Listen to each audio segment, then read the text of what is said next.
Everyone. I see some folks standing that maybe shouldn't be standing. If you're young and able-bodied, I humbly request you give up your seat to those who might be less so. But thank you everyone for coming today to celebrate the life of my father, Fred Rawlinson. It means the world to me and my family to see all of you here. When my father walked into a room, you knew it. He didn't have to raise his voice. He didn't have to demand attention. He just had a presence. He stood about 6'1". He carried himself upright. And when he spoke with that deep voice, people listened. Dad was a joker. He just slathered humor all over everything. But if he was going to make a serious point, you saw it coming. He would slow down, and his hands would start moving. He was always very expressive with his hands. And he'd lock onto you with that piercing gaze. He wasn't performing, he was thinking in real time. And you felt invited into that. More often than not, he became the center of attention, not because he needed to be, but because he had something worth saying. Dad could talk for hours about watercolor technique, about light and shadow, about color composition. He could definitely talk for hours about scripture and politics. And he loved challenging others and debating. He didn't argue to win. He argued for the truth. And there's a difference. If he pushed you in a conversation, it wasn't to embarrass you. It was because he thought the truth mattered. And in a debate, if he was proven to be wrong, he admitted it. That's all we can ask of anyone. Dad loved beauty, he loved learning, and above all, he loved people. He loved every one of you in this room, guaranteed. My father's story didn't start in a gallery or in a classroom. It started in abject poverty. He grew up in public housing, specifically Hurt Village in South Memphis. His mother, Dorothy, whom everybody called Dot, worked for a time in a bean cannery. Dad told me that they ate beans so often growing up that he grew up absolutely hating them. He told me that story with kind of a half smile, but underneath it there was something else, not anger. He never expressed anger about his upbringing, just a quiet sort of shame. Even though there's no shame in poverty, and none of it was his doing. He was just born into his circumstances like the rest of us are. He was one of 5 children. Patsy, Fred of course, Mickey, and the twins, Mary and David. They grew up close, shaped by the same scarcity and the same narrow circumstances. And I think those early and lean years bonded them in ways only siblings understand. Dad never took me back to Hurt Village in our drives around the city. He didn't dwell on it when we spoke, but the memory lingered in him. The difficulty in which he spent his formative years lit a fire in him. It fueled an insatiable desire to succeed as an artist, to master something beautiful, to become excellent. And he did. He became a watercolor artist whose paintings now hang in homes all over the world. For years, he owned and operated an art gallery in the French Quarter. Verge told you about it. And I've always found something very poetic about that achievement. Because once upon a time, his mother, Dot, also lived in the French Quarter, selling her paintings in Jackson Square to tourists just to eke out a living. From Hurt Village to the French Quarter to international success, that arc is extraordinary. Dad attended Humes High School. He told me once there was a bully in his class that would just beat the kids up for no reason. He just liked to pound on somebody. Now Dad, like me, was a nebbish and nerdy type. He was no kind of fighter, trust me on that. He just liked to sketch and paint and draw. So this bully strides up to Dad one day between classes and says, "I hear you're some kind of artist." And Dad, after nearly soiling himself, replies meekly, "Oh yeah, I am an artist, you know." And the guy says, "Draw a picture of me now." So Dad whips out his sketch pad, pins it against the locker, quickly draws a cartoon of this guy with a handsome face, strong chin, barrel chest, big muscles. Even had some pretty girls hanging off him for context. The bully was delighted with the result and proclaimed to everyone in the hall that Fred was under his protection. And no one better mess with him, as if Dad was in danger from anyone but that guy. Crisis averted, the power of art validated once again. After graduating from Hume's, Dad got his bachelor degree from the Memphis College of Art and his master's degree from Syracuse, both in fine arts. He marched steadily toward the life he wanted to build, the reality he was determined to manifest. And what he built wasn't just a career, it was a bona fide legacy. He taught hundreds of students, almost certainly over 1,000. I see a lot of you here today. In college classrooms, in private lessons, in his own gallery, everywhere I went growing up. When someone heard my last name, they would ask, "Rawlinson, are you Fred's son?" And I was proud to say yes. Former students still tell me to this day how he changed their lives. And I've been to his classes, and I've seen their work. And what stands out is this: it's all different. You can see their individuality. He wasn't trying to make replicas of himself. He simply had a gift for identifying someone's artistic strength, pulling it out, and helping them build on it. That's not just teaching. That's becoming the catalyst that sparks a life-changing reaction in somebody else. Very few people have the balance of skill and humility to do that properly. Dad was a deeply religious man, as Burge will tell you.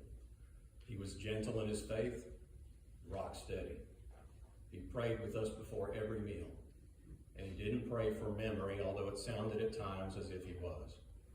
His prayers flowed naturally and thoughtfully, a man having conversations with his God. Anyone who entered into a religious discussion with my father walked away having learned something. Dad believed what he believed fully, and he carried it without cruelty.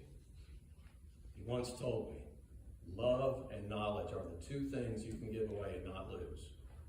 That's not just a clever line, that's the way he lived. I've repeated that phrase many times to my children. Now, my father wasn't a perfect man. He would have insisted I say that. He regretted decisions he made when he was younger, decisions that affected his first marriage to my mother, Linda, and our family. And I want to say this clearly. My mother was the strong and steady center of our home. She was the mature partner in that marriage. She was and is an extraordinary mother.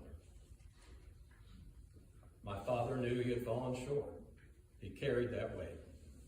He often told me he felt he had failed his children. I, in turn, told him again and again we didn't believe that. But I don't think he ever fully forgave himself. What I can say is this: he grew. He worked hard to become more present, more attentive, more willing to put himself second. He was quick to apologize when he realized he'd wounded somebody. And his quick mind and sharp tongue did sometimes draw blood. I know that because I was on the receiving end of it a few times. But as he matured, he learned to rein it in. He had many man-to-man talks with me, honest ones. He told me stories from his own life, even the ones that didn't reflect well upon him, because he cared more about guiding me than he did about protecting his image. When I received a college scholarship to study engineering, it didn't cover housing. I could have lived a few miles away with my mom, but Dad insisted I needed the full campus experience, and so he quietly paid for my dormitory for 4 years. He never made a show of generosity. He just did it. He liked having money. He liked what it allowed him to do, and he also liked giving it away, especially as he got older. To his children, to his church, to charity, without fanfare. That was him. Dad was married to Joe for many years, many more years than his first marriage, because by then he had matured. He was determined not to repeat old mistakes. He became more accepting, more peaceful. You could feel it. If I could freeze one image of my father, it wouldn't be at a gallery or at a podium. It would be at his house in Cordova, behind which was an idyllic lake. We were all fishing, him, Joe, me, my wife Leslie, my children Ava and Mark. Everyone was dressed casually, the weather was perfect, the birds were singing in the trees. These were the birds he would watch with binoculars with Joe as they sat on the back porch. And when one of my children caught a fish for the first time, pulling it out of the lake with a triumphant shriek, he and I smiled the same smile, the one parents and grandparents get when they see a child experiencing new wonder, and they in turn recapture that same elusive wonder from their own youth. There's nothing like it. You parents know what I'm talking about. In that brief moment, there was no struggle, no regret, no hurt village, just a delicious slice of peace that he and I got to share. I want to tell you about another saying I recall from him. Students, you'll know this one. Anything under the sun is beautiful if you have the vision. It is the seeing of the thing that makes it so.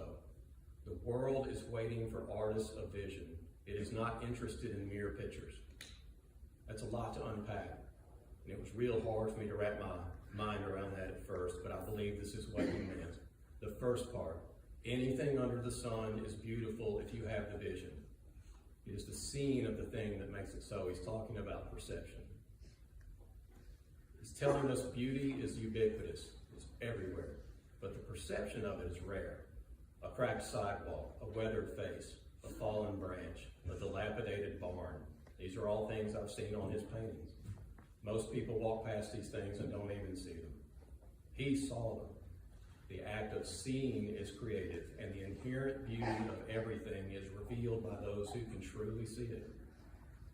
The second part, the world is waiting for artists of vision. It is not interested in mere pictures. He didn't want replication, he wanted interpretation. He was interested in revelation, not decoration. Dad just wanted all of the beauty that exists in the world to be noticed. What a wonderful and beautiful mind he had. In Dad's final days, dementia came for him, and it was hard, very hard. There was a lot of tragedy, watching a mind as sharp as his wander away. Sometimes he was lucid, half within reach. Other times he was somewhere else entirely, seeing things and talking to people we couldn't see. But there was a tenderness in it too. I take comfort in this. If a man must be lost in his own mind, I'm grateful it was a mind like his. Imaginative, artistic, curious, full of wonderment. If Dad had to wander, at least he wandered through landscapes of color and story. Dementia clouded his thoughts. It did not erase his impact. Paintings remain, the students remain, the conversations remain, the love remains. Love and knowledge. He gave both, and he didn't lose either one. Dad, you never once failed to lift me up. In my schooling, in my career, in my family. You spoke highly of me to my face and behind my back. I know that because people told me. And again, people asked, are you Fred's son? It was always with admiration. I was and am proud to say yes. You weren't perfect, but you grew, you learned, and you loved. You were a great teacher, a great artist, a great dad, a generous man, a man of conviction, a man who matured, a man who tried.